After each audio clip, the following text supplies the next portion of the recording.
मित्रों, मैं महाराज कुमार गुप्ता आप सभी को अपना यूट्यूब चैनल दक्ष म्यूजिक क्लासेस से मित्रों आपको स्वागत है। मित्रों, जैसा कि हम वचनबद्ध आपको थे कि बीपीएससी टीआरई 4.0 की मित्रों तैयारी में चारों चांद लगा देंगे और सभी टॉपिक का तथ्य बाय तथ्य निचोड़ आपके पास लेकर के आएंगे जो आपके एग्जाम्स में मित्रों 100% टैली करेंगे। मित्रों, आज के टॉपिक हैं संगीत के ग्रंथ। ठीक है, एकदम यहां से निश्चित है कि 2 क्वेश्चन आपको बीपीएससी टीआरई 4.0 में आना है तो आना है। यदि नहीं 2 क्वेश्चन यहां से आएगा तो आप जो कहिएगा वो हम करने के लिए तैयार हैं। परंतु मित्रों, यहां से तो निश्चित तरीका से एक मेरा अनुमान है कि 2 क्वेश्चन यहां से आते हैं तो आएगा। मित्रों, बारीकी से केयर कीजिएगा और हमारे साथ प्रतिदिन रात्रि 8 बजे क्लास को ज्वाइन करिए। ठीक है मित्रों, ध्यान दीजिएगा। संगीत के प्रमुख ग्रंथों में साथियों सबसे पहले हम आपके पास लेकर के आए सबसे प्राचीन ग्रंथ नाट्यशास्त्र। एग्जाम में पूछता है कि संगीत का सबसे प्राचीन ग्रंथ जैसे कौन सा है, तो क्या टिक करिएगा नाट्यशास्त्र। और नाट्यशास्त्र के लेखक कौन है, तो भरत मुनि। नहीं, नाट्यशास्त्र के लेखक कौन है, तो भरत मुनि। साथियों एक बार पुनः ध्यान दीजिएगा, नाट्यशास्त्र के लेखक कौन है, तो भरत मुनि है। ठीक है, और नाट्यशास्त्र की रचना काल कब है, तो 4वीं शताब्दी। नहीं, याद रहेगा कि नहीं रहेगा? बार बार इस वीडियो को रिपीट कीजिए, बार बार इस वीडियो को देखिए, 3 बार 4 बार देखिएगा तो आपको ऑटोमेटिक याद हो जाएगा। साथियों नाट्यशास्त्र के लेखक कौन है, तो भरत मुनि। और नाट्यशास्त्र की रचना कभी, तो 4वीं शताब्दी में। अगले प्रश्न पर ध्यान दीजिएगा। दतिलम। दतिलम के मित्रों जो लेखक हैं दतिल साहब हैं। कौन है? दतिल साहब। तो आप देख रहे हैं कि दतिलम, दतिल। ठीक है, मतलब प्रश्न में आंसर छुपा हुआ है कि दतिलम के लेखक कौन है, तो दतिल साहब। और दतिलम की रचना किस काल में हुआ, तो 4वीं शताब्दी, सॉरी 5वीं शताब्दी में हुआ। ठीक है, दतिलम की रचना जो है किस काल में हुआ, तो 5वीं शताब्दी में हुआ। और दतिलम के लेखक कौन है, तो दतिल साहब। साथियों अगला प्रश्न आपका विदेशी, जो आपके एग्जाम्स के लिए न जाने, जितना भी इसको महत्वपूर्ण बताया जाए कम पड़ेगा। तो विदेशी के लेखक कौन है, तो मतंग मुनि, मतंग साहब हैं। विदेशी के लेखक कौन है, तो मतंग साहब। और साथियों विदेशी की रचना काल कौन शताब्दी में है, तो 6वीं शताब्दी में। याद रहेगा कि ना रहेगा? विदेशी की रचना जो है किस काल में हुआ, तो 6वीं शताब्दी में हुआ। और विदेशी के लेखक कौन है, तो मतंग साहब है। ठीक है मित्रों, इस प्रकार हम लोग अगले पेज पर ध्यान देंगे। साथियों आप यदि इस वीडियो को पहली बार देख रहे हैं और मित्रों यदि इस चैनल पर पहली बार विजिट कर रहे हैं मित्रों, तो आप हमारे चैनल को जरूर सब्सक्राइब करें। और मित्रों इसी तरीका के जबरदस्त तरीका से मित्रों तैयारी करने के लिए आप हमसे जरूर कांटेक्ट करें। मित्रों इस नंबर के माध्यम से आप हमसे कांटेक्ट कर सकते हैं।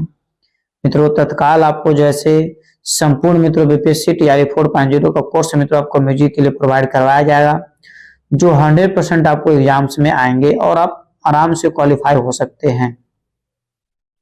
मित्रों प्रश्न है कि नारदीय शिक्षा, नारदीय शिक्षा के लेखक कौन है, तो नारद साहब है। नहीं, नारदीय शिक्षा के लेखक कौन है, तो नारद साहब है। साथियों और नारदीय शिक्षा की रचना कब हुई, तो 7वीं शताब्दी में। इजी प्रश्न है कि नहीं है? नारदीय शिक्षा की रचना किस काल में हुई, तो 7वीं शताब्दी में। मित्रों अगले प्रश्न पर ध्यान दीजिएगा। संगीत मरकंद, संगीत मरकंद के लेखक मित्रों नारद साहब आपका है। संगीत मरकंद के लेखक कौन है, नारद साहब।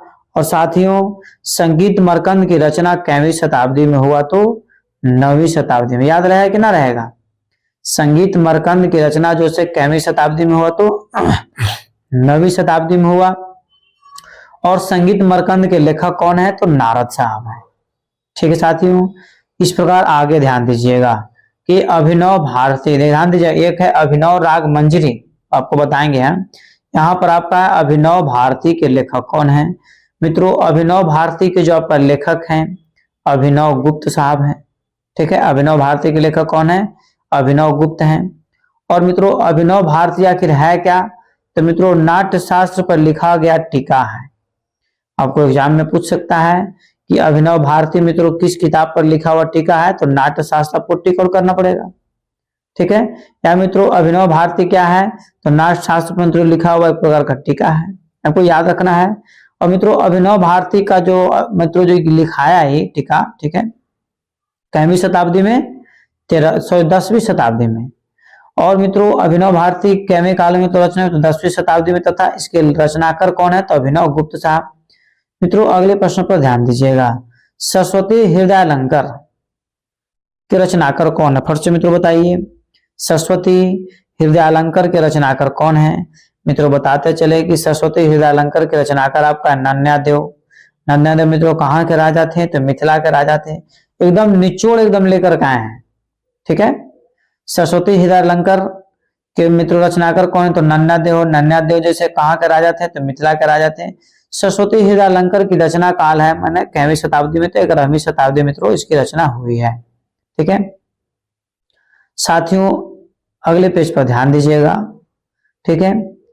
अभिलाषितार्थ चिंतामणि अभिलषितार्थ चिंतामणि के लेखक कौन है तो मित्रों सोमेश्वर साहब। और इसकी रचना काल है 1127 से 1134 के बीच में। तो इसका निश्चित जो है डेट कंफर्म नहीं होने के कारण इस शताब्दी देगा तो मित्रों 12वीं शताब्दी टिक आउट कर सकते हैं, ठीक है। तो मित्रों इस प्रकार अगले प्रश्न पर ध्यान दीजिएगा, संगीत चूड़ामणि। मित्रों आप हमारे साथ रिपीट में रहिए और प्रतिदिन रात्रि 8 बजे क्लास को ज्वाइन कीजिए। संगीत चूड़ामणि के लेखक कौन है? मित्रों बताते चले कि संगीत चूड़ामणि के जो लेखक हैं प्रताप चक्रवर्ती या उगदेमेलकर साहब हैं, ठीक है मित्रों, संगीत चूड़ामणि के लेखक। और मित्रों बताते चले कि संगीत चूड़ामणि का रचना काल है 1134 से 1143 के बीच। साथियों अगला प्रश्न है कि संगीत सुधारक, फट से मित्रों बताइए कि संगीत सुधारक के लेखक कौन है तो मित्रों महाराज हरिपाल सिंह, ठीक है। संगीत सुधारक के लेखक कौन है तो महाराज हरिपाल। और मित्रों संगीत सुधारक का रचना काल मतलब कब इसको रचना किया गया तो 1175 में, ठीक है साथियों। संगीत सुधारक का रचना काल कब है 1175। और संगीत सुधारक के रचनाकार कौन है तो महाराज हरिपाल। संगीत रत्नावली, फट से मित्रों बताइए कि संगीत रत्नावली के लेखक कौन है? मित्रों बताते चले कि संगीत रत्नावली के जो मित्रों लेखक हैं सोमराज देव एवं सोम भूपाल है, ठीक है। सोमराज देव या सोम भूपाल मित्रों दोनों एक ही व्यक्ति का नाम, इसलिए आपको यहाँ पर हम टाइप कर दिए हैं ताकि साथियों आपको यदि एग्जाम में आ जाए सोमराज या सोम भूपाल तो मित्रों आपको घबराना नहीं है। मित्रों संगीत रत्नावली की रचना काल कब है 1180 में। नहीं, संगीत रत्नावली की रचना काल कब है 1180 में। और संगीत रत्नावली के लेखक कौन है तो मित्रों सोमराज देव या सोमभूपाल। गीत गोविंद, मित्रों अति महत्वपूर्ण प्रश्न आपका है कि गीत गोविंद के लेखक मित्रों कौन है तो जयदेव साहब, ठीक है। जयदेव साहब मित्रों किसके राज दरबार में रहते थे तो लक्ष्मण सेन के राज दरबार में मित्रों बंगाल में रहते थे, ठीक है। और गीत गोविंद का मित्रों रचना काल कितवीं शताब्दी है तो मित्रों 12वीं शताब्दी है। याद आपको रखना है कि गीत गोविंद के लेखक कौन है तो जयदेव साहब। और गीत गोविंद का रचना काल तो 12वीं शताब्दी। और जयदेव साहब मित्रों किसके राज दरबार में रहते थे तो साथियों लक्ष्मण सेन के दरबार में रहते थे। नहीं, अगला प्रश्न आपका है कि पंडिता अध्याय चरितम के लेखक कौन है? मित्रों इसका लेखक आपको है पालकुरिक सोमनाथ। तेलुगु मित्रों यह किताब लिखा हुआ है। और बताते चले कि पंडिता राग अध्याय चरित्रम के रचना काल मित्रों 1270 ईस्वी में हुआ है। नहीं साथियों अगले प्रश्न पर ध्यान दीजिएगा, संगीत रत्नाकर के लेखक मित्रों कौन है तो सारंगदेव है। नहीं, संगीत रत्नाकर के लेखक कौन है साथियों तो सारंगदेव है। और मित्रों संगीत रत्नाकर का रचना किस काल में हुआ था तो 13वीं शताब्दी में। मित्रों आपको बताते चले कि इसके बाद जो मित्रों हम क्लास लेंगे संगीत रत्नाकर से भी मित्रों 100% वहां से एक प्रश्न एग्जाम्स में आते हैं। अतः मित्रों संगीत रत्नाकर का पूरा निचोड़ आपके पास ला करके लाएंगे ताकि यदि किसी तरीका से यदि उसमें आपको घुमा करके पूछ दे तब फंसिएगा नहीं, ठीक है। इसके लिए आपको क्या करना है कि वीडियो को 2 बार 3 बार आप देखिए। यदि आप चाहते हैं कि किताब उसका लेखक और रचना काल एक भी एग्जाम में न छूटे तो मित्रों इस वीडियो को एकदम बार बार 2-3 बार आप जरूर देखें ताकि आपको आपके नजरों से एक भी प्रश्न मिस यूज ना हो, ठीक है। साथियों प्रश्न आपका है श्रृंगार यहाँ पर लिखा है, ठीक है। श्रृंगार हार के रचनाकार कौन है? श्रृंगार हार के लेखक कौन है मित्रों? मित्रों बताते चले कि श्रृंगार हार के जो रचनाकार हैं हमीर साहब हैं, ठीक है। शंख भरी के राजा थे। मित्रों बताते चले कि श्रृंगार हार के रचना का मतलब जो वर्ष है शताब्दी है 13वीं शताब्दी है। नहीं मित्रों, अगले प्रश्न पर ध्यान दीजिएगा कि संगीत समय सार, मित्रों बहुत ही महत्वपूर्ण प्रश्न है। और मित्रों बताते चले कि प्रश्न आपको एग्जाम में पूछा हुआ है कि संगीत समय सार के रचनाकार कौन है? तो मित्रों संगीत समय सार के रचनाकार है पसर्वदेव। और पसर्वदेव मित्रों कौन थे? तो जैन धर्म के मित्रों गुरु थे, आचार्य थे, ठीक है। संगीत समय सार का रचना काल कितवीं शताब्दी है? तो साथियों 13वीं शताब्दी। याद रहेगा कि नहीं रहेगा? और बार बार हम बता रहे कि यदि आप अंतिम समय तक, अब जब तक क्लास को ज्वाइन नहीं कीजिएगा तब तक आपको सभी प्रश्नों का आंसर पता भी नहीं चलेगा। बहुत सारे मित्रों का कॉल और मैसेज आया था कि सर थ्योरी थोड़ा पढ़ाइए। थ्योरी तो हम पढ़ाने के लिए पूरा पढ़ा देंगे, परंतु थ्योरी में आपको कि फर्स्ट इनटू लास्ट रुकना पड़ेगा, क्लास में समय देना पड़ेगा। प्रश्न आपका है कि संगीत सार के रचनाकार कौन है? मित्रों बताते चले कि संगीत सार के रचनाकार आपको माधव विद्याधरण है, ठीक है। संगीत सार के लेखक कौन है? तो माधव विद्याधरण है। मित्रों बताते चले कि संगीत सार के जो रचनाकार हैं माधव विद्याधरण में, तो इसकी रचना काल जैसे 14वीं शताब्दी में है। इसकी रचना काल कौन सी शताब्दी में है? तो मित्रों 14वीं शताब्दी में है, ठीक है। मित्रों ध्यान दीजिएगा, राग तरंगिणी, राग तरंगिणी के लेखक मित्रों कौन है? साथियों बताते चले कि राग तरंगिणी के लेखक आपको लोचन साहब है। बहुत ही मित्रों हाईलाइटेड प्रश्न है कि राग तरंगिणी के लेखक कौन है? साथियों बताते चले कि राग तरंगिणी के लेखक आपको लोचन साहब है। और मित्रों राग तरंगिणी कितवीं शताब्दी में लिखा गया? तो 15वीं शताब्दी में। मित्रों ध्यान दीजिएगा, इस सभी का शताब्दी हम इसलिए बता रहे क्योंकि अभी तक इनका डेट जो है कंफर्म नहीं हुआ था इन सारे प्रश्नों का कि एग्जैक्ट डेट क्या था। तो मित्रों उसका शताब्दी जो है एक निर्धारित किया गया है और मित्रों उसके अनुसार जैसे क्लास प्रतिदिन चल रहा है, ठीक है। और 100% सत्य भी है। मित्रों बताते चले कि संगीत शिरोमणि, मित्रों बहुत ही महत्वपूर्ण प्रश्न आपका है कि संगीत शिरोमणि के लेखक कौन है? मित्रों बताते चले कि संगीत शिरोमणि का लेखक जो है मित्रों बहादुर मलिक सुल्तान और अनेक पंडितों का योगदान था। बहादुर मलिक सुल्तान तथा साथ में अनेक पंडितों का योगदान था। मित्रों संगीत शिरोमणि का रचना काल है आपको 15वीं शताब्दी। कितवीं शताब्दी? 15वीं शताब्दी। मित्रों ध्यान दीजिएगा, रसिक प्रिया गीत गोविंद पर लिखा हुआ टीका है, ठीक है। और गीत गोविंद के लेखक मित्रों कौन है? जयदेव साहब। और जयदेव साहब किसके राज दरबार में रहते थे? तो लक्ष्मण सेन के दरबार में रहते थे, पश्चिम बंगाल में नहीं। तो साथियों बताइए कि रसिक प्रिया के रचनाकार कौन है? तो मित्रों महाराणा कुंभा। महाराणा कुंभा जो थे मित्रों मेवाड़ के शासक थे। साथियों बताते चले कि रसिक प्रिया का मित्रों रचना काल है 1431 से 1469। साथियों अगला प्रश्न आपका है कि संगीत राज, संगीत राज के लेखक कौन है? तो मित्रों महाराणा कुंभा साहब। संगीत राज के लेखक कौन है? तो महाराणा कुंभा। और मित्रों संगीत राज की रचना काल है तो 15वीं शताब्दी। संगीत राज की रचना काल कितवीं शताब्दी में है? तो 15वीं शताब्दी। मित्रों अगले प्रश्न पर ध्यान दीजिएगा। अगला प्रश्न आपका है कि मन कुतूहल, हिंदी में आपका मित्रों किताब है कि मान कुतूहल के लेखक कौन है? तो मित्रों राजा मानसी तोमर। मान कुतूहल के लेखक कौन है? तो राजा मानसी तोमर। नहीं, और मित्रों मान कुतूहल की रचना मित्रों कितवीं शताब्दी में हुआ? तो 15वीं शताब्दी में हुआ। कोई दिक्कत नहीं। मित्रों ध्यान से धैर्य पूर्वक ठंडा में भी हम पढ़ा रहे हैं इसलिए ताकि आपका रिजल्ट 100% हो। तब ध्यान पूर्वक आराम से बैठ करके और प्रतिदिन क्लास को ज्वाइन करें। साथियों बताते चले कि स्वर मेल कला निधि के रचनाकार कौन है? साथियों फिर से बताइए कि स्वर मेल कला निधि के रचनाकार कौन है?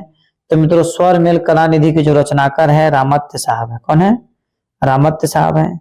स्वर मेल कला निधि के रचनाकार मित्रों कौन है? तो रामत्य साहब है। साथियों बताते चले कि स्वर मेल कला निधि की रचना काल है तो 1550 ईस्वी में। एग्जैक्ट डेट मित्रों इसका जानकारी है कि स्वर मेल कला निधि के रचनाकार कौन है? तो रामात्य साहब मित्रों बताते चले कि इसका रचना काल है तो 1550 ईस्वी में। साथियों ध्यान दीजिएगा, संद्राग चंद्रोदय, संद्राग चंद्रोदय के रचनाकर मित्रों कौन है तो पुंडरीक विठल साहब। संद्राग चंद्रोदय के रचनाकर कौन है तो पुंडरीक विठल साहब। और मित्रों इसकी रचना कैवीं शताब्दी में हुआ तो 16वीं शताब्दी में।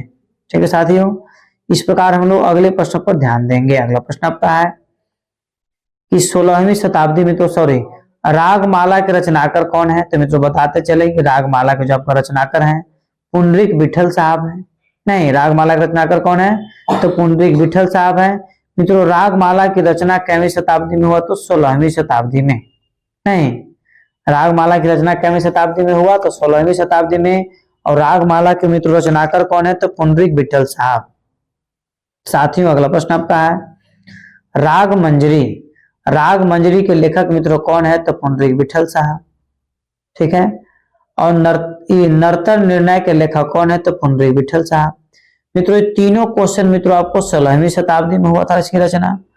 रागमाला, राग मंजरी तथा नर्तन निर्णय के लेखक कौन है तो पुंडरीक विठल साहब।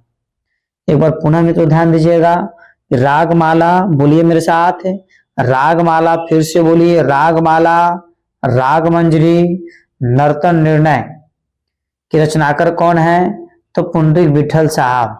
लेखक कौन है तो पुंडरीक विठल साहब। और मित्रों रागमाला, राग मंजरी तथा नर्तन निर्णय की रचना काल है तो 16वीं शताब्दी। इस तरीके से मित्रों आप हमारे साथ रिपीट करने की कोशिश कीजिए और 100% आपको याद हो जाएगा। आपको मित्रों याद करवा करके हम छोड़ेंगे, इसीलिए आपको हमारे साथ जुड़े हुए रहने की जरूरत है। राग विबोध है, राग विबोध के रचनाकर मित्रों कौन है तो मित्रों बताते चले कि राग विबोध का आपको जो रचनाकर है सोमनाथ साहब है। और मित्रों राग विबोध की रचना कैवीं शताब्दी में हुआ तो 1609 ईस्वी में। राग विबोध की रचना मित्रों कब हुई तो 1609 ईस्वी में। और राग विबोध के मित्रों जैसे रचनाकर कौन है तो सोमनाथ साहब। मित्रों अगले प्रश्न पर ध्यान दीजिएगा, संगीत सुधा, बहुत ही मित्रों जबरदस्त प्रश्न है। संगीत सुधा के रचनाकर कौन है तो रघुनाथ साहब। और मित्रों रघुनाथ साहब थे कौन तो तंजौर के राजा थे।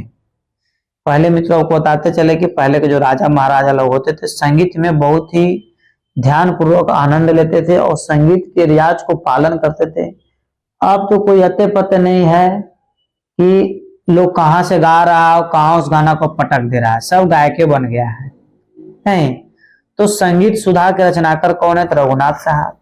मित्रों संगीत सुधा का रचना काल कैवीं शताब्दी में है, क्या है तो 1600 ईस्वी में, 1620 ईस्वी में। ठीक है मित्रों अगले प्रश्न पर ध्यान दीजिएगा, चतुर्दंड प्रकाशिका के लेखक कौन है तो वेंकटमुखी साहब। चतुर्दंड प्रकाशिका के लेखक कौन है तो मित्रों आपको वेंकटमुखी साहब हैं। और चतुर्दंड प्रकाशिका के रचना काल कैवीं शताब्दी में हुआ तो 1630 ईस्वी में। नहीं, चतुर्दंड प्रकाशिका के मित्रों रचना काल कब है तो 1630 ईस्वी में। और चतुर्दंड प्रकाशिका के रचना काल है तो रचना किसने किया तो पंडित वेंकटमुखी ने।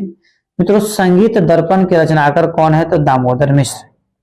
अच्छा क्वेश्चन है कि नहीं है, संगीत दर्पण के रचनाकर कौन है तो साथियों दामोदर गुप्त मिश्र, दामोदर मिश्र। ठीक है, और संगीत दर्पण का रचना काल है 1625 से 1630। साथियों याद रखिए, बहुत ही बेहद महत्वपूर्ण प्रश्न आपका है कि संगीत दर्पण के रचनाकर हैं तो दामोदर मिश्र। और मित्रों संगीत दर्पण की रचना काल है तो 1625 से 1630 ईस्वी में। साथियों ध्यान दीजिएगा कि संगीत परिजात के लेखक कौन है तो अहोबल साहब। संगीत परिजात के मित्रों लेखक कौन है तो अहोबल साहब। और मित्रों संगीत परिजात की रचना काल है तो 1650 ईस्वी में। साथियों को याद रखना है कि सभी प्रश्न आपके एग्जाम्स के लिए मित्रों बहुत ही महत्वपूर्ण है। अतः मित्रों फट से बताइए, मित्रों फटाफट बताइए कि इस प्रश्न का आंसर क्या होगा कि संगीत परिजात के लेखक कौन है तो अहोबल साहब हैं। संगीत परिजात की रचना काल है तो 1650 ईस्वी में तो इसको रचना हुआ है। साथियों नेक्स्ट प्रश्न पर ध्यान दीजिएगा, संग्रह चूड़ामणि के लेखक कौन है तो गीत गोविंद साहब। संग्रह चूड़ामणि के लेखक कौन है तो गीत गोविंद साहब। और मित्रों संग्रह चूड़ामणि के रचना काल है तो 1680 से ईस्वी से मित्रों 1700 तक लगभग चला गया था, इसलिए इसको एक एवरेज तरीका से मित्रों आपको ऑप्शन में मिलेगा, अतः आपको याद रखना है। हृदय प्रकाश के लेखक मित्रों कौन है? साथियों बताते चले कि हृदय प्रकाश के जो मित्रों लेखक है हृदय नारायण देव हैं। हृदय से हृदय नारायण देव। और हृदय कौतुक के लेखक कौन है? तो हृदय नारायण देव। मतलब जैसा देश वैसा भेष, नहीं, जैसा क्वेश्चन वैसा प्रश्न, सॉरी जैसा वैसा आंसर नहीं। हृदय प्रकाश के लेखक कौन है? तो हृदय नारायण देव। और हृदय कौतुक के लेखक कौन है? तो हृदय नारायण देव। और मित्रों हृदय प्रकाश और हृदय कौतुक की रचना काल है तो 17वीं शताब्दी में। याद रहेगा कि न याद रहेगा बताइए? एकदम बारीकी से इसी तरीके से धैर्य बना करके मित्रों आपको हमारे साथ क्लास को ज्वाइन करते रहना है। अब बारीकी से सुनते रहिए, सुना हुआ चीज आप हाल भूलिएगा नहीं, इतना माइंड में रखिएगा, ठीक है? साथियों ध्यान दीजिएगा कि अनूप विलास के रचनाकार कौन है? तो भाव भट्ट साहब। अनूप विलास के रचनाकार कौन है? तो भाव भट्ट साहब। और मित्रों अनूप विलास की रचना काल है तो 17वीं शताब्दी। साथियों अगला प्रश्न आपका है कि अनूप संगीत के रचनाकार कौन है? तो मित्रों भाव भट्ट साहब। अनूप संगीत रत्नाकर के रचनाकार कौन है? तो भाव भट्ट साहब। और इसकी भी रचना मित्रों कब हुई? तो 17वीं शताब्दी में। अनुपाकुंस, अनुपाकुंस के रचनाकार कौन है? तो भाव भट्ट साहब। और मित्रों अनुपाकुंस की रचना कैवीं शताब्दी में हुआ? तो 17वीं शताब्दी में। मित्रों फिर से मेरे साथ रिपीट कीजिए, एकदम आवाज निकाल करके आप बोलिए। अनूप विलास, बोलिए, शांत नहीं बैठे, हम देख रहे हैं कि बहुत आप लोग शांत बैठे हुए हैं, ठीक है? अनूप विलास, फिर से बोलिए, अनूप विलास। अनूप संगीत रत्नाकर तथा अनुपाकुंस के लेखक कौन है? तो भाव भट्ट साहब। नहीं, और मित्रों अनूप विलास, अनूप संगीत रत्नाकर तथा अनुपाकुंस के रचना काल कब है? तो 17वीं शताब्दी। याद रहेगा कि नहीं याद रहेगा? याद करना पड़ेगा, ठीक है? अन्यथा कोई उपाय नहीं है। राग विबोध संगीत सार के रचनाकार कौन है? फट से मित्रों बताइए कि सॉरी राग नहीं जी लिखा है जी, राधा गोविंद संगीत सार। राधा गोविंद संगीत सार के रचनाकार कौन है? मित्रों बताते चले कि देवर्षि भट्ट ब्रजपाल तथा सवाई प्रताप सिंह, जो कि जयपुर के महाराज थे। मित्रों राधा गोविंद संगीत सार की रचना काल है तो 1779 से 1804 ईस्वी तक। मित्रों अगले प्रश्न पर ध्यान दीजिएगा। राग तत्व विबोध, राग तत्व विबोध के रचनाकार कौन है? तो मित्रों बताते चले कि राग तत्व विबोध के रचनाकार आपको है श्रीनिवास पंडित साहब। मतलब श्रीनिवास साहब से याद रखिए कि राग तत्व विबोध के रचनाकार कौन है? तो श्रीनिवास साहब। और मित्रों राग तत्व विबोध की रचना काल है तो 18वीं शताब्दी। राग तत्व विबोध की रचना काल कब है? तो 18वीं शताब्दी। साथियों अगले प्रश्न पर ध्यान दीजिएगा कि संगीत सारामृत, संगीत सारामृत के रचनाकार कौन है? तो मित्रों बताते चले कि संगीत सारामृत के रचना काल जो है मित्रों रचनाकार कौन है? तो तुलाजीराव भोसले। याद नहीं रहेगा कि संगीत सारामृत के रचनाकार कौन है? तो लेखक कौन है? तो तुलाजीराव भोसले। तथा संगीत सारामृत का रचना में तो तुलाजीराव कब किए? तो 1783 ईस्वी में किए। कब किए? 1783 ईस्वी में, ठीक है साथियों। राग लक्षणम, फट से मित्रों बताइए कि राग लक्षणम के लेखक कौन है? मित्रों बताते चले कि राग लक्षणम का आपका लेखक है तुलाजीराव भोसले। कौन है? राग लक्षणम के भी लेखक है तुलाजीराव भोसले। और मित्रों संगीत सारामृत के भी रचनाकार कौन है? तो तुलाजीराव भोसले। संगीत सारामृत तथा राग लक्षणम की रचना कब हुई? तो 1783 ईस्वी में। आपको याद रखना साथियों। नागमते आसफी, मित्रों आप एग्जाम में प्रश्न पूछा हुआ है कि नागमते आसफी के रचनाकार कौन है? साथियों बताते चले कि नागमते आसफी के जो मित्रों रचनाकार हैं रईस मोहम्मद रजा साहब हैं। रईस मोहम्मद रजा साहब हैं। और नागमते आसफी का रचना काल है तो 1813 ईस्वी में। साथियों अगला प्रश्न आपका है कि अभिनव ताल मंजरी के रचनाकार कौन है? तो श्री अप्पा तुलसी काशीनाथ। मित्रों अभिनव ताल मंजरी है, एक जगह था अभिनव राग मंजरी। तो मित्रों अभी हम आपको बता रहे हैं कि अभिनव ताल मंजरी के मित्रों लेखक कौन है? तो श्री अप्पा तुलसी काशीनाथ। और मित्रों इसकी रचना कब हुई? तो 1834 में, ठीक है। साथियों अगले प्रश्न पर ध्यान दीजिएगा कि लक्ष्य संगीतम संस्कृत के मित्रों ग्रंथ है। लक्ष्य संगीतम संस्कृत के ग्रंथ है, इसके लेखक कौन है? तो मित्रों विष्णु नारायण भारतखंडे साहब। अभिनव राग मंजरी के लेखक मित्रों कौन है? तो विष्णु नारायण भारतखंडे साहब। हिंदुस्तान संगीत पद्धति के लेखक कौन है? तो विष्णु नारायण भारतखंडे साहब। और हिंदुस्तानी संगीत क्रम के लेखक कौन है? तो पंडित विष्णु नारायण भारतखंडे साहब। ठीक है, मतलब संगीतम के लेखक कौन है? तो विष्णु नारायण भारतखंडे साहब। ठीक है, लक्ष्य संगीतम के। अभिनव राग मंजरी के भी लेखक कौन है? तो विष्णु नारायण भारतखंडे साहब। हिंदुस्तान संगीत पद्धति के लेखक कौन है? तो विष्णु नारायण भारतखंडे साहब। और हिंदुस्तानी संगीत क्रमी के लेखक कौन है? तो विष्णु नारायण भारतखंडे साहब। मित्रों आपको सभी का आपको शताब्दी आपको शो कर दिए हैं। जैसे लक्ष्य संगीतम कब लिखा गया? तो 1910 में। अभिनव राग मंजरी तो 1910 से 34 के बीच में। हिंदुस्तानी संगीत पद्धति मराठी में लिखा हुआ तो 1910 से 1934 के बीच में। और हिंदुस्तानी संगीत क्रमिक भी मित्रों जैसे कब से 1910 से 1934 ईस्वी के बीच में। ठीक है साथियों, अगले प्रश्न पर ध्यान दीजिएगा। संगीत तत्व दर्शक रचनाकार कौन है? तो विष्णु दिगंबर पलुस्कर साहब। नहीं, संगीत तत्व दर्शक के लेखक कौन है? तो पंडित विष्णु दिगंबर पलुस्कर साहब। और संगीत बाल प्रकाश के रचनाकार कौन है? तो विष्णु दिगंबर पलुस्कर साहब। साथियों राग प्रवेश के रचनाकार कौन है? तो विष्णु दिगंबर पलुस्कर साहब। ठीक है, राग प्रवेश के लेखक कौन है? तो विष्णु दिगंबर पलुस्कर साहब। और भजनामृत लहरी के रचनाकार कौन है? तो विष्णु दिगंबर पलुस्कर साहब। मतलब कहने के मतलब मित्रों को संगीत तत्व दर्शक, संगीत बाल प्रकाशक और राग प्रवेश तथा भजनामृत लहरी के रचनाकार कौन है? तो विष्णु दिगंबर पलुस्कर साहब। और मित्रों इसकी रचना कब हुई? तो 19वीं शताब्दी में। कितवीं शताब्दी में हुआ? 19वीं शताब्दी में। साथियों अगले प्रश्न पर ध्यान दीजिएगा कि मीर फुंत गमात उर्दू मित्रों लिखा हुआ किताब है। इसके रचनाकार मित्रों कौन है? मित्रों ए में आपका है राजा नवाब अली खां, बी में है मित्रों विष्णु दिगंबर साहब। मित्रों इसी तरीका से आप फटाफट बताएं कि जो ऑप्शन तो इसमें नहीं देना चाहिए। तो इसे क्या होता है कि पढ़ाते पढ़ाते दिमाग पर चढ़ जाता है, वो नहीं। जिस तरीके से हमको पढ़ाते पढ़ाते दिमाग पर चढ़ गया, उसी तरीके से आप लोग यदि इस वीडियो को 3 बार 4 बार यदि देखिएगा तो ऑटोमेटिक आपको आंसर याद हो जाएगा।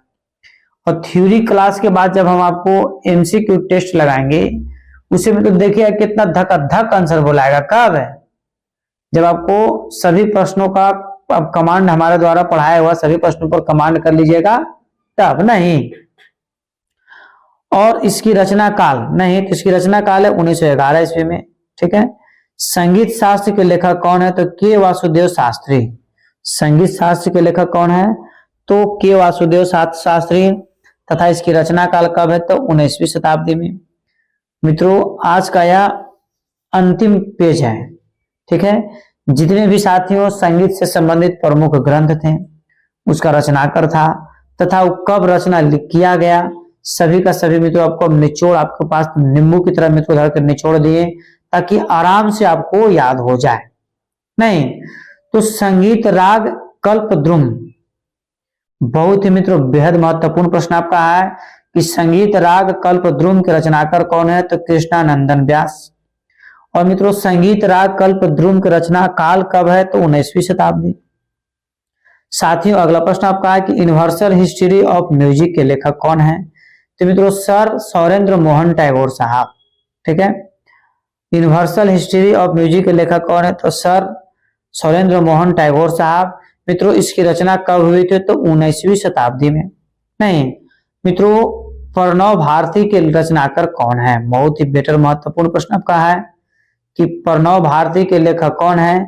साथियों बताते चलें कि प्रणव भारती के जो मित्रों लेखक हैं ओमकार नाथ ठाकुर हैं। और मित्रों प्रणव भारती का रचना कब हुआ था? तो 1956 ईस्वी में। कौन शताब्दी में? 1956 ईस्वी। मित्रों आपको याद रखना है। इस प्रकार साथियों ध्यान दीजिएगा। मित्रों संगीत से संबंधित जितने भी महत्वपूर्ण ग्रंथ थे किताब थे उनके लेखक कब रचना हुआ मित्रों समाप्त कर दिया गया। मित्रों यदि इस चैनल पर पहली बार आप विजिट कर रहे हैं तो साथियों इस चैनल को आप सब्सक्राइब जरूर करें, शेयर करें, लाइक करें, कमेंट्स करें। और मित्रों आपको यह वीडियो कैसा लगा मित्रों आप कमेंट्स में जरूर बताएं, अपने प्रतिक्रिया लास्ट में जरूर दीजिए ताकि हमें भी आपको सपोर्ट करने में मित्रों मदद मिले। नहीं मित्रों, यदि आप बीपीएससी क्वालिफाई होना चाहते हैं तो मित्रों दिए हुए नंबर के माध्यम से आप हमसे कांटेक्ट करें। मित्रों संपूर्ण पैकेज आपको मित्रों एकदम ढंग से प्रोवाइड करवाया जाएगा। इतने सारे लड़कों ने पैकेज को, बहुत सारे लोगों ने जो पैकेज को परचेज कर चुके हैं, अभी आप लोग पीछे यदि रह गए हैं तो साथियों अभी भी आपके पास वक्त बचा हुआ है। अब पैकेज को जरूर परचेज करें और साथियों तैयारी में अपना चारों चांद लगा दें, ताकि बाद में आपको पछताने से ज्यादा बेटर है कि 100% मित्रों आपको याद हो जाए। और मित्रों जिस तरीका से बीपीएससी टीआरई 1 में टीआरई 2 मित्रों इतना अच्छा रिजल्ट दिए, और मित्रों उसी तरीका से स्टेट में भी मित्रों जैसे बहुत अच्छा रिजल्ट दिए, उसी तरीका से मित्रों बीपीएससी टीआरई 4.0 मित्रों जबरदस्त रिजल्ट मित्रों आपको देंगे। इसके लिए आप हमारे साथ जरूर पैकेज को खरीदें और हमारे साथ क्लास को जरूर ज्वाइन करें। एक बार प्रेम से बोलिए भारत माता की जय।